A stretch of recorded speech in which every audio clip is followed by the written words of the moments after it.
Welcome to The Commercial Edge, the podcast where business, property, and legal insight come together.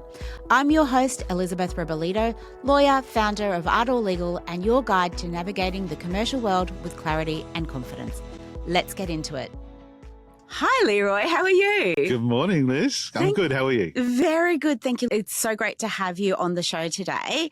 We're going to be talking, obviously, like we always do, about commercial property. But before we get started, I wanted to just have you introduce yourself. Tell us who you are, what you do, and what you love most about what you do. Okay. Well, my name's Leroy Day. I'm from Ardor Property. What we do is we source commercial assets for business owners, self-managed fund investors throughout Southeast Queensland. You know, we also source development sites for any scale size of the developer, whether you're large or small.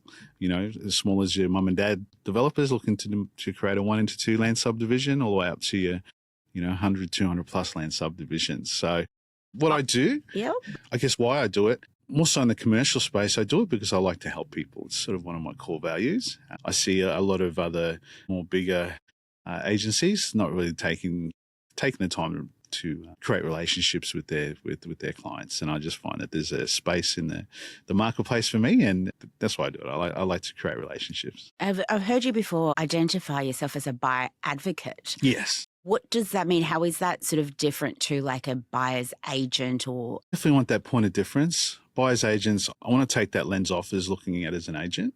I'd like to be more of an advocate advisor sort of role. Hence the reason why I actually have fixed fees. I don't necessarily go through a percentage of the purchase price. I just want to change that whole feel of salesy sort of stereotype or sort of lens. So you're essentially working for the buyer's best interest rather than for a particular price point to get a commission. Correct. Excellent.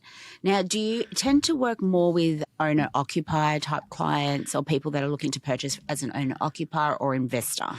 Yeah. Both. Particularly working with self-managed super, and that's either or, whether they're purchasing just for investment purposes or actually to occupy. So they seem to be the flavour of the last, I guess, quarter, or this year actually. The SMSF? Yes. Yep. Oh, yeah. Okay. Fantastic. So I think today we'll probably focus a little bit more on the owner-occupier side, but I'd love to get some thoughts from you around the values and the points of difference between an owner-occupier and investor. What do you think would be the main drivers behind someone saying, look, we're now at a point we want to purchase a commercial property rather than rent one? What are those initial drivers for someone to make that jump from tenant to owner-occupier? Probably more established as business owners now. They know where they're sort of moving to. They're, I guess, financially as well. So the business is performing at a point where they can actually afford to purchase a commercial asset.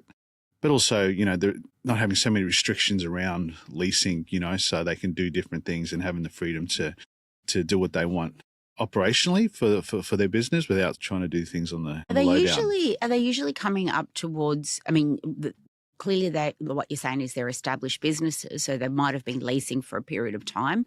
In that leasing, are they coming up towards the end of that leasing and making sort of adjustments and changes at that point in time? Yeah, absolutely. Definitely dealing with business owners that do. They don't necessarily put too much thought into it unless they're coming to the end of their lease. And that's where we run a bit of a speed bump, because they don't necessarily look for the future. They look for a Band-Aid.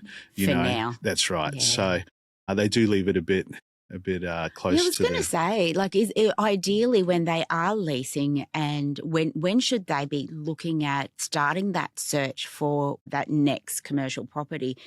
And what I'm hearing you say is not at the end of the lease, and then you need to jump. Not 3 months, so maybe 12 months, Okay, start looking at it, because as a business owner, and you sort of look and see where you're growing and whether you are upsizing or downsizing. Probably experiencing those pain points already at that time as well. Absolutely. Yeah.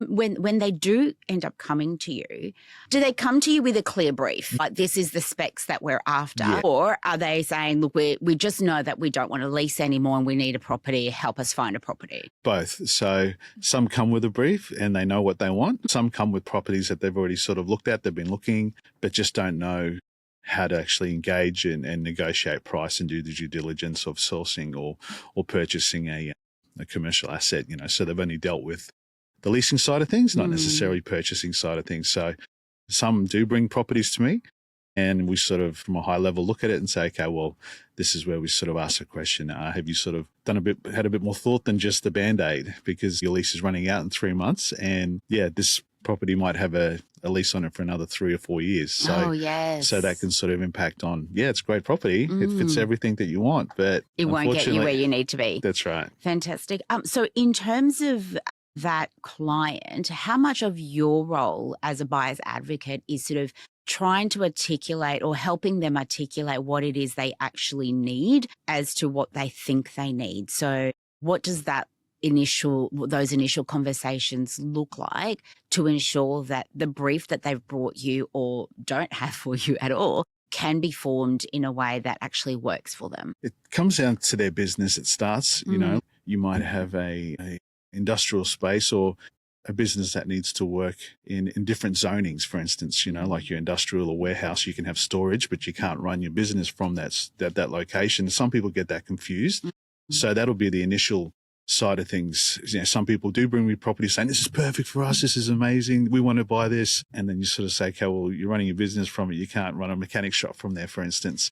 It's great for storage and location and access points, but you can't run your business from there. So that's how we sort of identify those things. It's all about the operational components first. Yeah. What parts of the brief, I guess, are they unclear about usually as buyers? Whether it's size, location, future growth, where are their misconceptions or education? Purpose, use. I had a client that actually, not a client, but someone that come and saw me, and they just said that they actually leased a property, and it was a warehouse, but they wanted to run a church from it. It wasn't a place of worship. So they went through and they signed and they'd done a lease, and they'd been operating, and then all of a sudden Body Corp and people were starting to complain that they weren't, It wasn't approved for that type of use. That's right. What would you identify to be the biggest difference between someone that's looking to buy a property to operate their business as opposed to someone that's buying a property for their investment portfolio? If you're an investor, you're going to be looking for yield sort of price, and a bit of or capital growth, or both. From a business owner's point of view, you're looking for location, operational side of things with your business. From an investor's point of view, you definitely want to look at diversity, yield, capital growth. And from a business owner, you want to look at the operational side of things, making sure you can do what you want within your business, whether it's going to cater for your future growth. What I'm hearing you say is that an owner-occupier, like you said, a Band-Aid effect, they might just be looking at the present, whereas an investor might be looking at a long-term sort of component of that purchase. Yeah, absolutely. Commercial, a lot of people in that commercial space is a long-term play.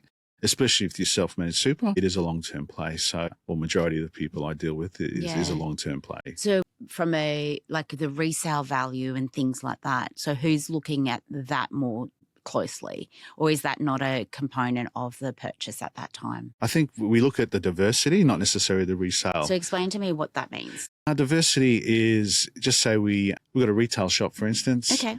What other businesses can run out of there, that complement whatever other shops are there that are around that location, for instance. So, right. So diversity of types of tenants that you can have in place and the usage of the property. Is that what you're saying? That's right. Yeah. So you can use the property for different things, not just one specific. So like a hotel can only really be used for a hotel. Yeah. Whereas like you're saying, a shopping centre can be used for a hairdresser, barbershop, retail and things like that. You look smaller sort of shops and stuff like that. And, it can chop and change from businesses, because if you want to, just say you're looking at a medical centre or something like that, you want to be able to sort of chop and change from like a chemist to applied health services and stuff like that. So just something that's diverse. It's not going to lock it in where you're going to put a dentist in there and it's got all the infrastructure for a dentist, and that's what it's there for. Yeah. So if I'm looking to buy a property for my business, how do I look at things like zoning and permitted use, or is there a difference at all, as opposed to if I'm looking at that as an investor? Well, you do the same sort of searches to find that information out, and the location and what's going to complement the other businesses in that space. So, the owner investor, are they focusing on essentially just the building and the layout, or like you said, storage and things like that, or are they focusing on other sort of aspects of it? Yeah, no, they're focusing on their own soul at the moment. Yeah.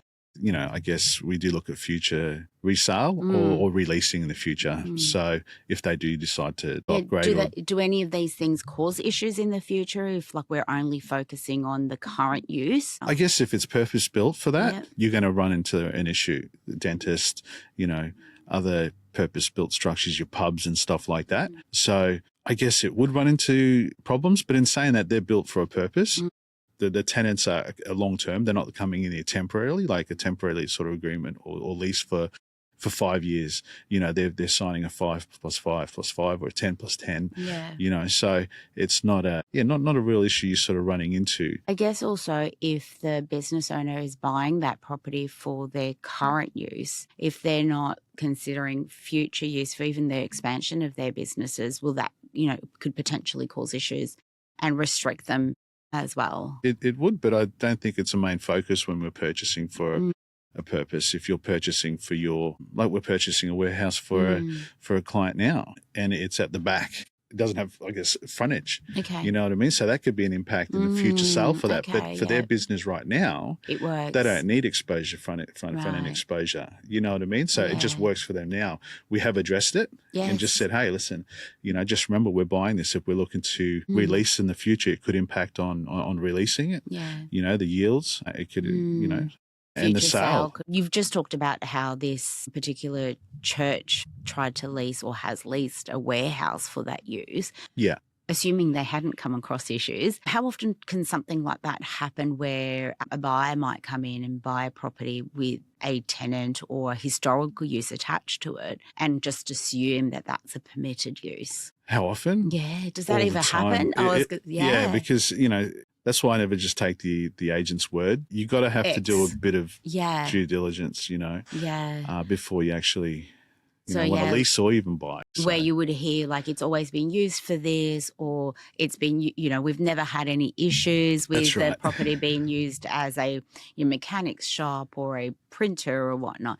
And I say that we've actually got a client ourselves as well that has a signage printing business. And their lease is for that, and it's got all the permitted use within the lease.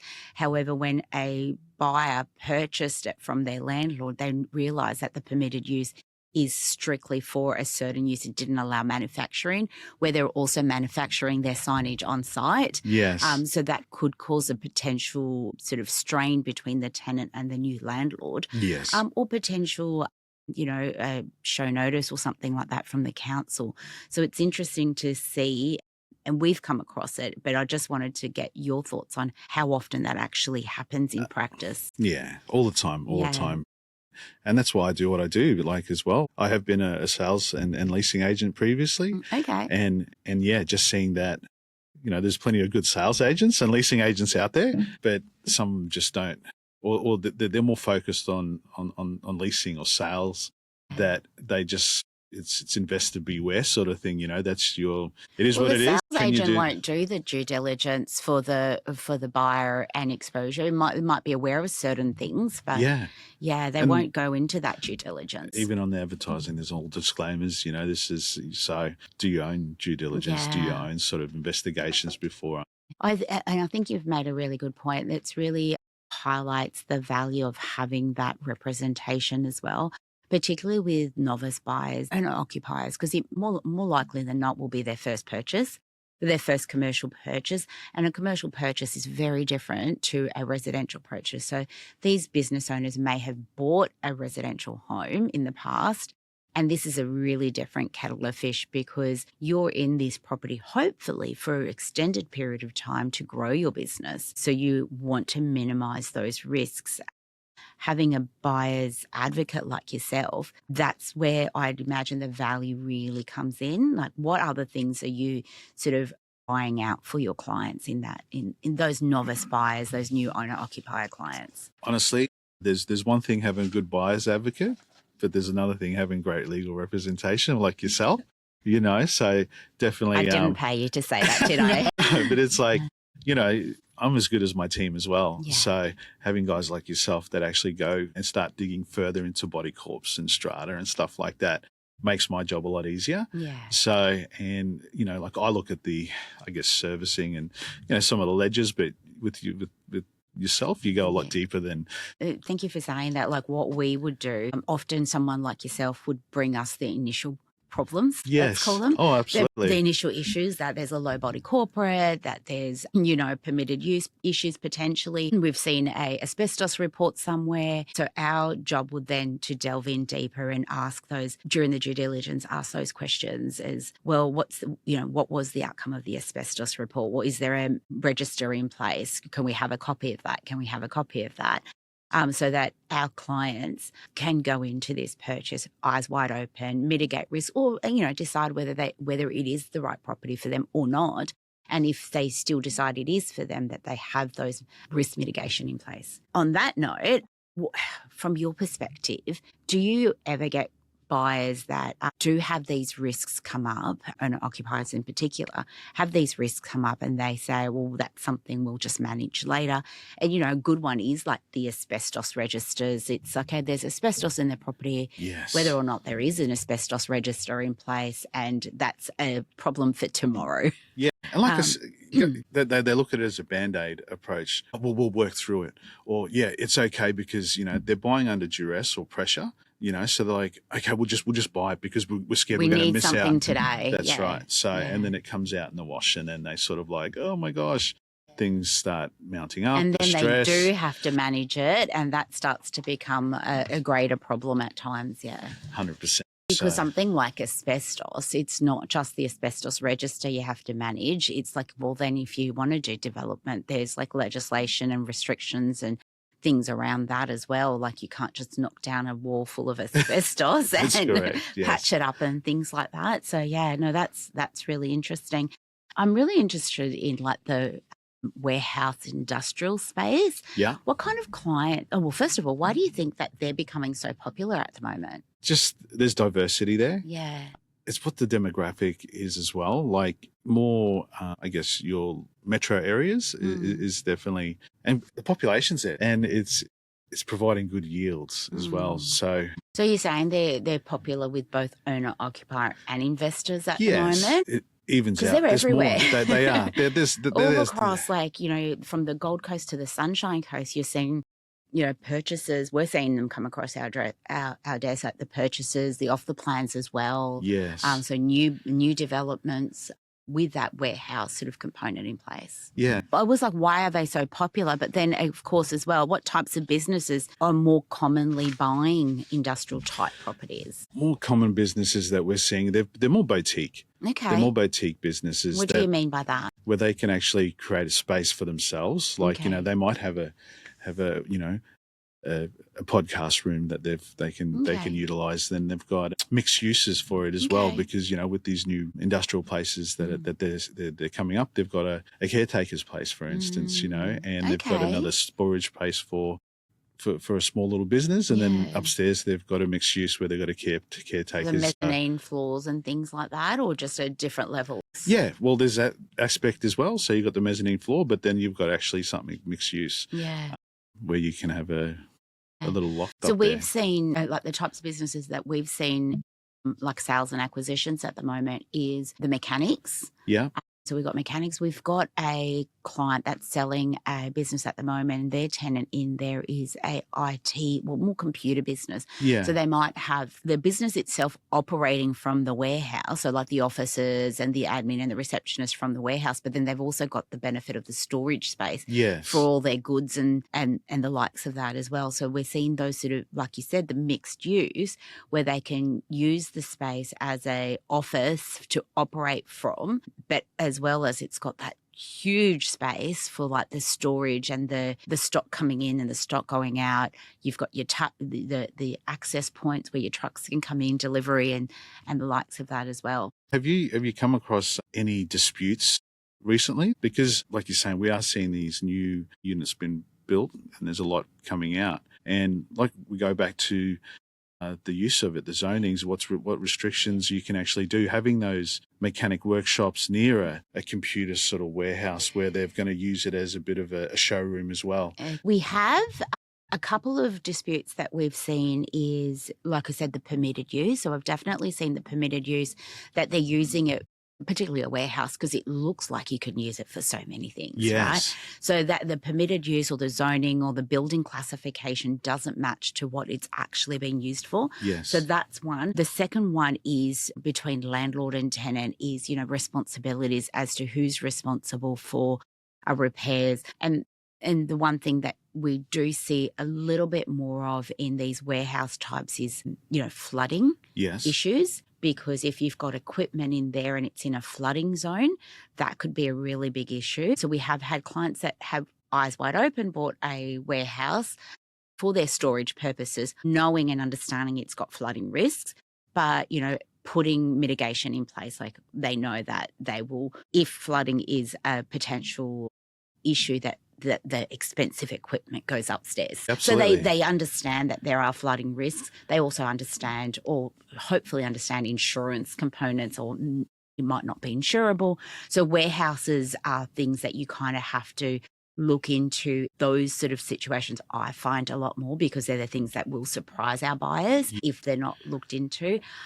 So I said flooding, permitted use, and then, the maintenance component of it between a landlord and tenant, who's responsible for the roofing if there's leakage and things like that. I think with warehouse, that's a bigger problem than if like you do like shopping centres, office space, you're not finding as much of water ingress issues.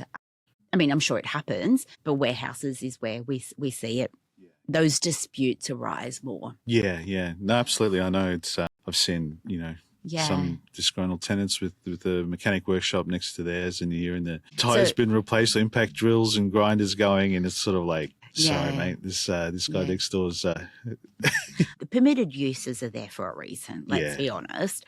We would hope, sometimes council does their own thing, but they're there for a reason. And then if you've got like your warehouse that's being used for a church, as an example, you might have an influx of people using the car park spaces, and that's going to annoy the neighbouring tenants, because those car park spaces are really relied on perhaps by other tenancies for their clients, for their suppliers, for, a different range of reasons. Yes. Particularly where you're working in a warehouse space, which we do see very often. They're in like community or title schemes. Yes. So we're all sharing car park spaces. We're sharing delivery points, and if they're being blocked off, and there's too many people using it, it does cause that ripple effect for other tenants as well. So that's where you'll experience some difficulties.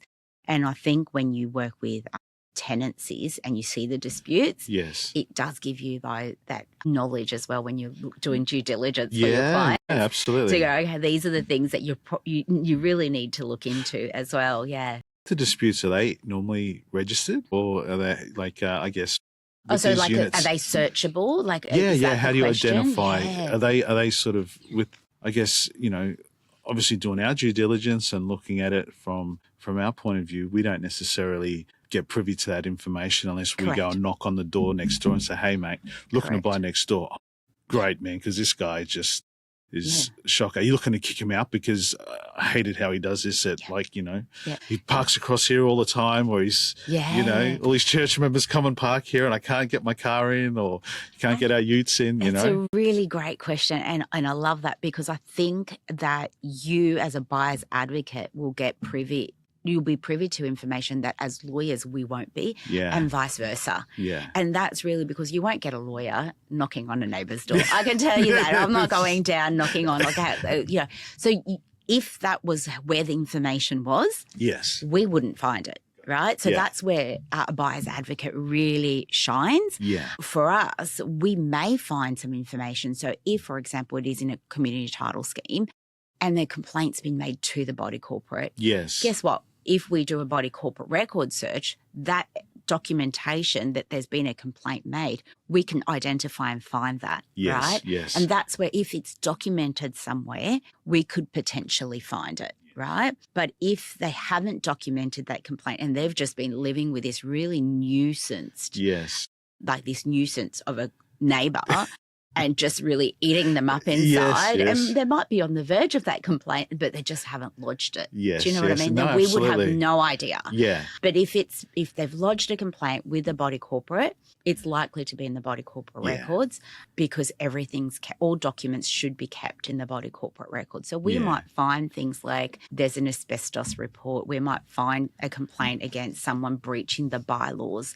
So when you buy into a community title scheme, there are bylaws and there's rules about parking, about delivery, about storage, use of common property. So if someone's breaching those bylaws, then that information, if a complaint's been lodged, that could come to light and we can disclose that to our potential buyer. Does that make sense? Absolutely, absolutely. Yeah. So it's a really good, and I think what you said, it's that team. Who's your team?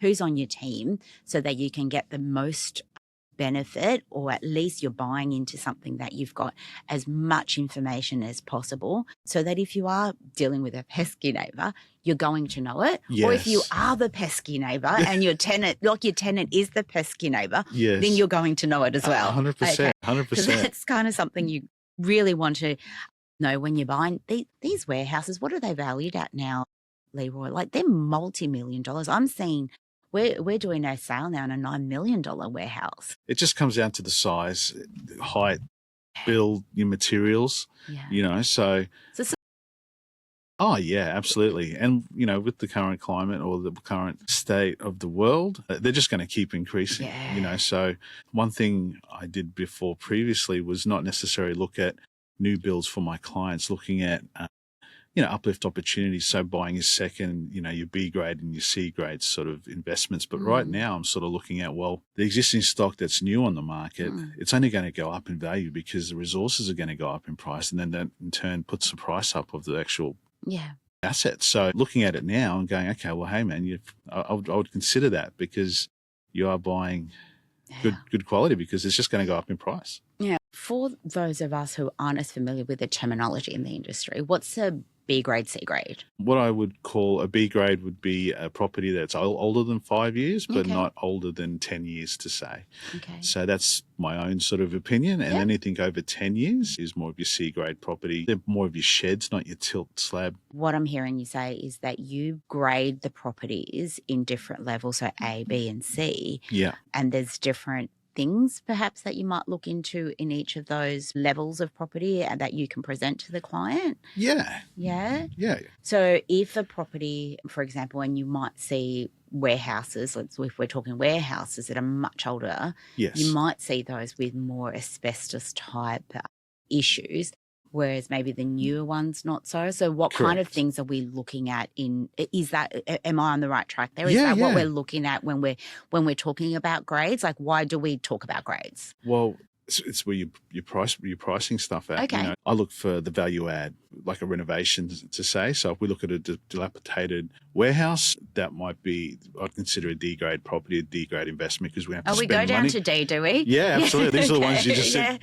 They just sit vacant for years on end, but the zoning could change, things change, you know what I mean? Or there's tenants there, but they just let the property run into the ground and they're old. You look at guttering and you look at the roof and stuff like that, and there's holes, but tenants stay there because, it's cheap rent. And the move vendors, will be a pain. And vendors keep them there. Like you look at it, your older suburbs, your older industrial, commercial suburbs, they've got them all. You look at all those, they're all got tin sheds still there. Yeah. But you know what? They're never vacant. Been flooded.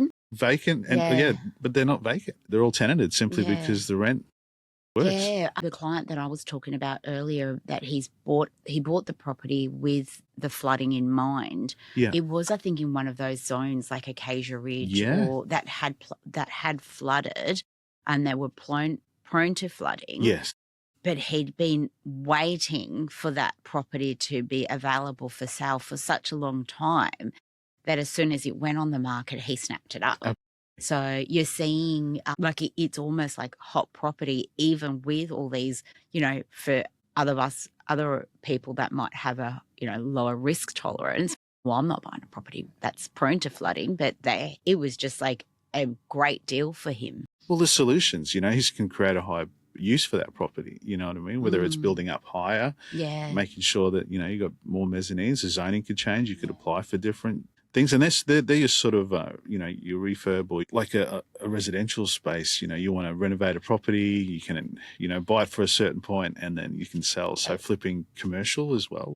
I'm not sure if this is something you would know, but only because you said mezzanine. So if it's a warehouse that doesn't initially have it and it's a long, a high ceiling, how difficult is to get like a mezzanine floor added to provide that extra level? It's not hard at all. You can actually do it yourself without approval. Okay. But if you obviously do it and you want approval, it's got those certain, standards you have to meet. Okay. So, and even when you're selling, some people sell, warehouses with mezzanine floors, and then that's our first question: is it approved? Right. Can we take that in consideration when buying factor. it? Yeah, exactly. The way that's going to be valued is it's not approved mezzanine, so you can't use it as an extra floor area there. Like, it could be 20 or 30 square meters. You go, okay, well, you've put it in your asking price. Can you get retrospective approval? So like if it's been installed and approval hasn't been obtained, like can you go back and get that approval? Absolutely. Provided it meets the standards. I put those terms in, Yeah. when we're buying subject to approval Okay. of the mezzanine. So you can get the seller. One of the terms that you might put into a contract is to get the seller to pre-settlement, get that approval in place. Absolutely, yeah. And certify, just to come through, certify it. Yeah. But one thing with mezzanines, the reason why they don't put approvals on, because when you add mezzanines and floor space, sometimes it triggers your car spaces that have to be available. It's got to match the floor space. Right. So they just say, well, it can be, certified, but they're not certifying it because there's not enough car spaces. Right. But so it's structurally sound. It's meets all the standards, but they can't lawfully approve it because you now need to have more car spaces. Correct. And you might be unlimited in proportion to that extra space that you've been. Interesting. And if, again, I don't know if it's something but if council did flag it, is that something they'd have to pull down? Not necessarily, it comes down to whether it's going to fit with your criteria on what you're buying. Yeah. I think if you changing the facade and stuff of property, then there's obviously you have to submit permits or, approvals to do.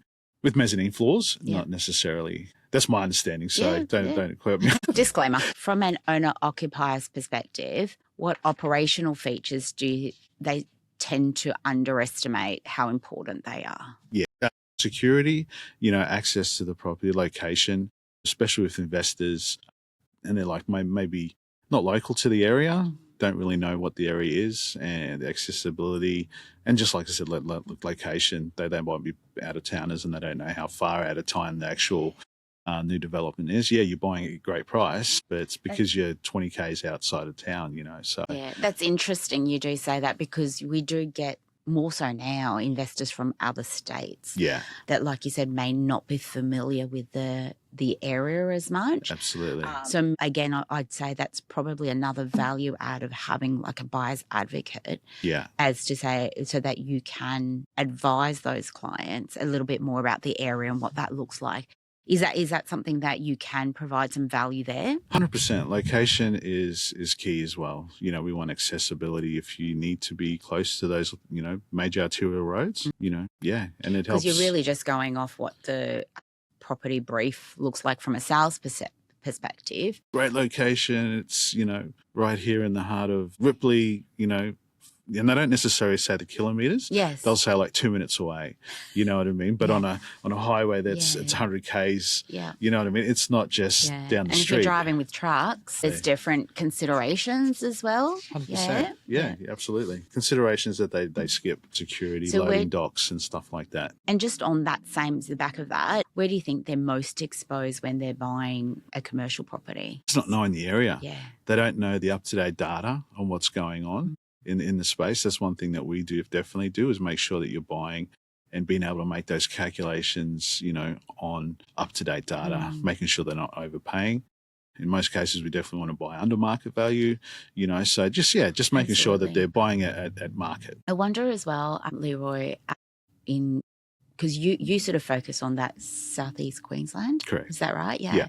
So you're sort of let's say you're a local and you understand the zoning and the areas a little bit more than a out-of-state person would. When you understand the area more, you know things, you could probably know things that aren't discoverable by searches. Yeah. So, for example, you might say, well, the demographics in this area, there's a high, you would know if like there's like high break-in rate or something like that. Yeah.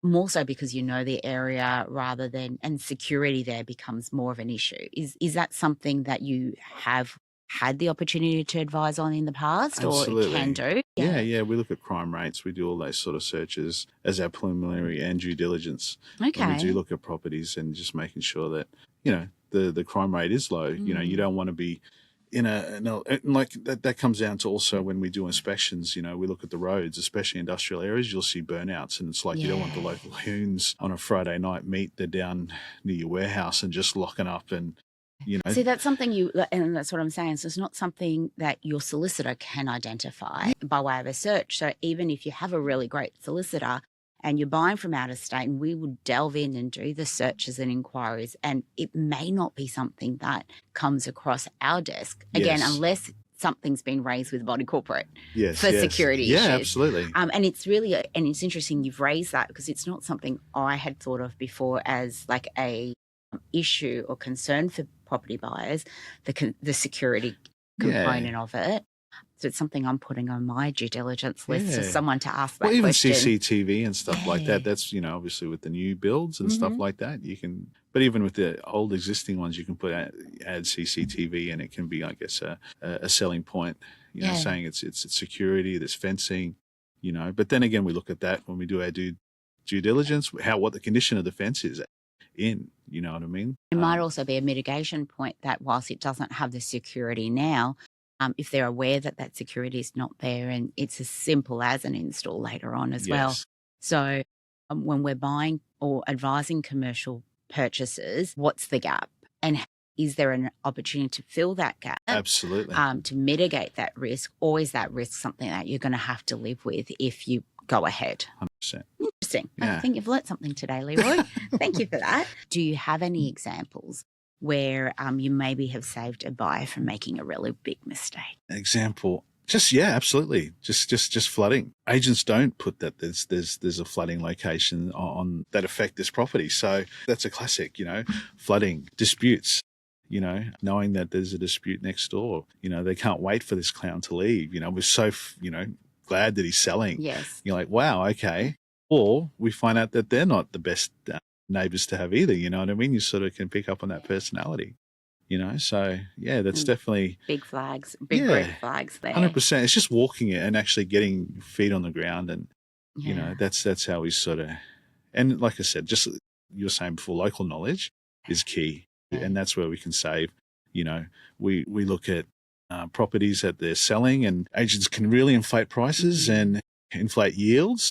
And I know, just going, listen, mate, he's dreaming, mate. Tell him they're dreaming, because what sheds are leasing for, and then they're trying to achieve a $300 per square meter, and it's only like $200 a square meter. But people out of town, they go, well, I want to buy in this location. I said, well, you're really overpaying. And they may not be aware of. That's right. Yeah. So these are the, I guess they're the main things, And novices as well. So especially if a commercial purchaser that's going to be an owner-occupier, that even if they know what they're looking for, they may not know that they're overpaying because they don't know the market. They might know the area, but they don't know the market in the area and what it looks like as well, and those restrictions and how they can impact on their business. Yeah. For fun, I like to have a look at realestate.com and Real Commercial. I don't know why I do it, but I do it. And I came across this property, and it's been marketed as a potential, subdivision site, development site. Of course. Huge. Let's go. And subject to. I'm the curious person that I am. I looked at it, and it even had the reports attached to it, and like 90% of it's subject to flooding. So this huge area of land that's been marketed for potential subdivision, and you're like, well, it's a big block, and you can definitely fit a lot of things in there. Yes. Whether it's warehouses or houses, I think it's in a residential zone, so it'd be like housing. But then when you look at the actual report, it's like 90% of it's flooding. There's bushfire zone. There's all sorts. I'm like, plenty of overlays. How is this potential development where houses are probably going to be inundated? Yes. So it's really interesting, you know, and if you were a novice buyer and you didn't know how to read the reports and you didn't, you know, use those like the buyer's agent that was experienced in commercial, you didn't use your lawyers that were experienced in commercial, you might just be like, well, there's the reports, you figure it out. Yes. And you might not know what you're looking for. That's a really expensive lesson. 100%. You're going to go ahead and buy a property with the vision of like, well, I'm going to do X, Y, Z, and then find out once you've paid $2 million, I think they were asking for this property because they were trying to sell it to potential developers. You can't develop it. Absolutely. Well, I come across highly unlikely. I come across developers that bought a site because they could develop it, but then realize the actual expense of developing it blows their budget out. Yes. So they've put it back on the market. Yep. They've gone through a DA process. The council they've approved the DA. Yep. And gone, yeah, you can do this with this property. Guess what it's going to cost? Exactly. Subject to, you've got to do all this and you've got to, you know, put fill in and tear it. And then, you know, you've got all these retaining walls, you've got engineering reports. And then it's like, hold on a second, this is and that's before you pay the council fees, which, what is it these days? I think it was, and don't quote me on this, like every additional parcel that you create, it's like $35,000, $40,000. So like if you're that. developing, you know, 10 from one lot to 10, yes. What's that? 40,000 times 10. That's it. You know, $400,000 worth of just for council infrastructure. fees. Just for council fees. That's just the infrastructure fees. You've got other council fees tagged onto that. Yeah. So it's like it's crazy. And the thing is with a novice, someone coming in that doesn't understand that, they go, oh, this is a perfect site. It's a 10-lot subdivision. We can do this. Let's go. It's exciting. Oh, exactly. And they're like, let's sign it up. And then where do we get hold on a second, it's going to cost me, it's going to, you know, erode all my profit in. And it's not to disincentivize people going into that sort of development, but my view would be, if you look, absolutely, like there's definitely still opportunities out there for development, for subdivision. We live in a big country with lots of land, and there are definitely 1,000% opportunities, particularly when you're going in as a new developer. The importance of putting a team together that get those advisors in place. So you've got your buyer's agent, you've got your commercial lawyer, you've got an accountant that really knows their stuff, the commercial broker, finance broker that can help you structure that deal, because you're going to need financing. So really having those ducks lined up can make a big difference on whether your project is going to be successful or not. 100%. Town planners are massive in that team. Yes. You know, so you've got to have a town planner that knows what they're dealing with. They've dealt with that council. And that's good to deal with as well, because we've had town planners that are really, like, they're overburdened. And it's not that they're not good town planners. They've just got so much on their plate that just processing or like moving your project along can be quite delayed. And when you're doing a development and you're probably paying funding at really high interest rates, it can really start put a strain on your pocket as well. So, all right, rapid fire. Let's get these. Well, I've got questions for you. Oh, you've got questions for me? Yeah, I've got questions for you. Okay, like we've probably gone over them a few times, but when we gauge a solicitor like yourself, commercial property solicitor, what are the red flags that you look for in the body corporate, or what do you review? Boy, I love this question. Yeah. I really do. Okay, so I actually am really loving delving into your Form 2.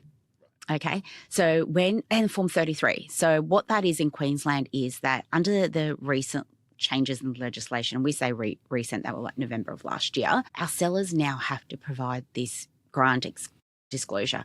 So some of it was already required, but now it's compiled for us in these little documents. So what I look into those documents, I start to look at, well, what are we not explicitly saying?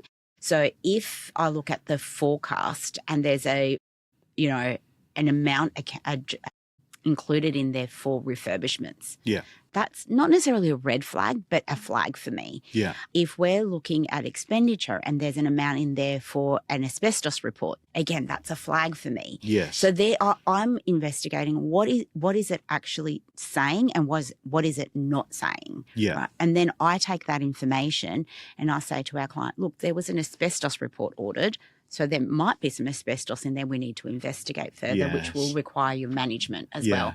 If there was a structural engineer's report, well, let's find out what that was about so that we know if there's something we need to be aware of. We're looking at there's really low body corporate fees. Looks great. Hey, I don't have to pay a lot in body corporate fees, buyer's perspective is. And we're like, well, what happens if there is major structural issues and the body corporate doesn't have enough funds?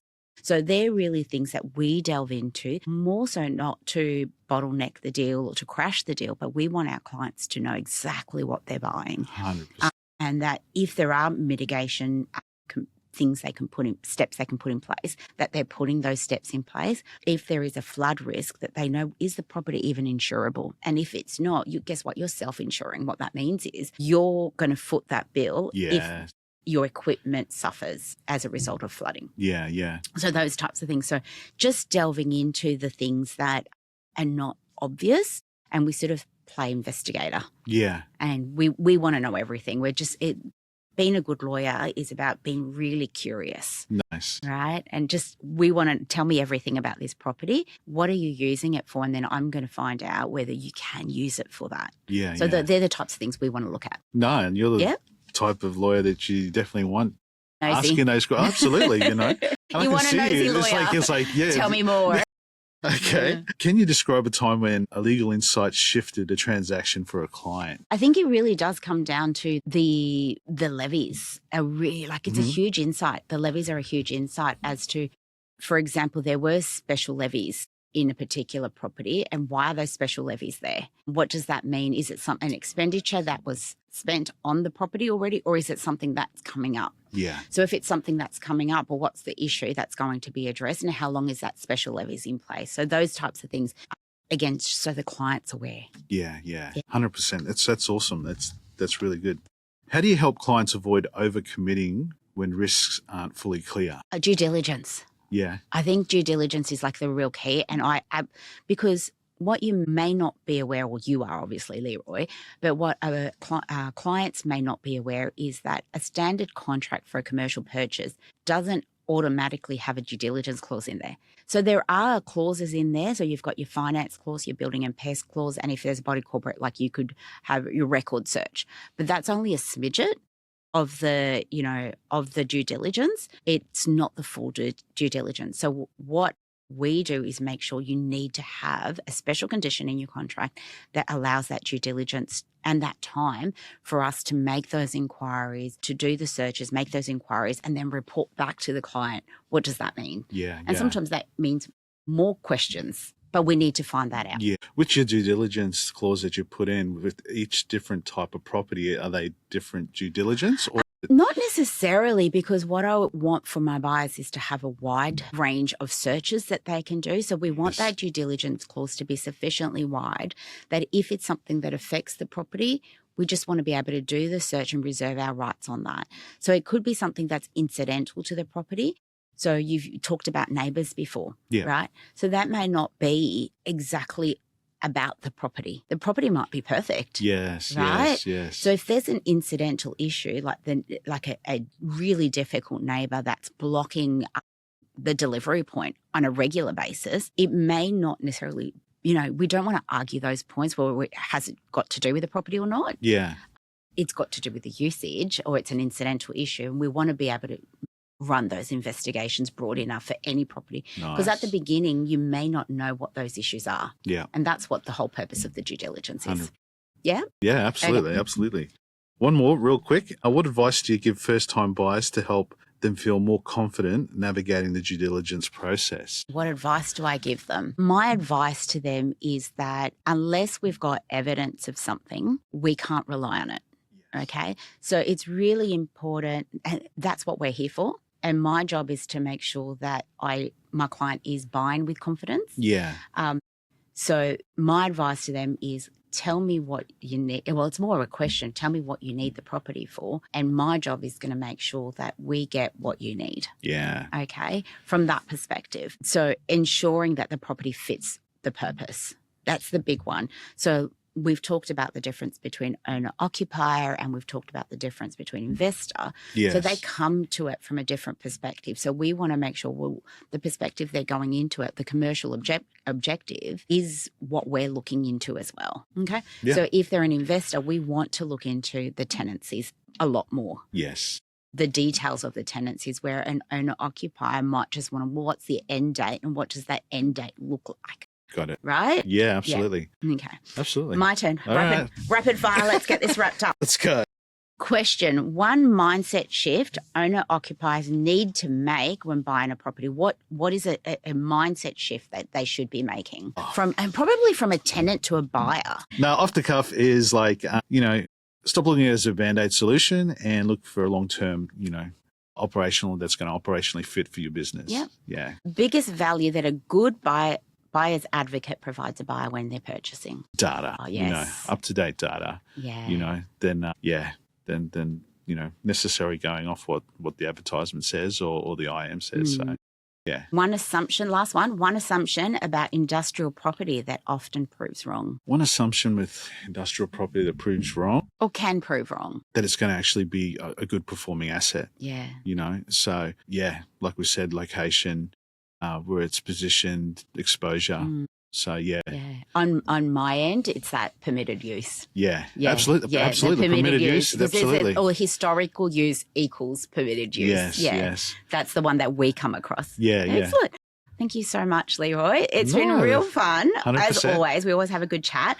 Now, if people want to use your services or they want more information about what you do, where can they find you? You can jump on my Insta. I'm pretty techie these days. What's your Insta handle? Insta is Ardor Property, Buyers Advocacy. EZER. EZER Property, Buyers Advocacy. And also AKA Leroy Day. Yes. That's my other Insta. Okay, yeah. I've got a website, Ardor Property, so ezerproperty.com.au. Facebook, we've got Facebook as well. And also my LinkedIn profile, just look for Leroy Day. Amazing. Thank you so much for joining us today.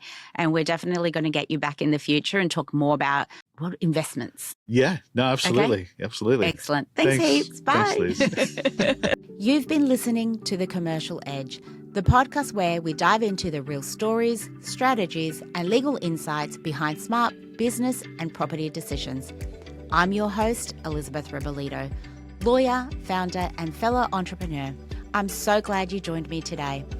If you've got value from this episode, make sure you follow the show so you never miss a conversation. And if you're building, buying, or growing something great, head to ardorlegal.com.au. We've got practical resources, guides, and legal support to help you move forward with confidence. Thanks again for tuning in. I'll see you in the next episode.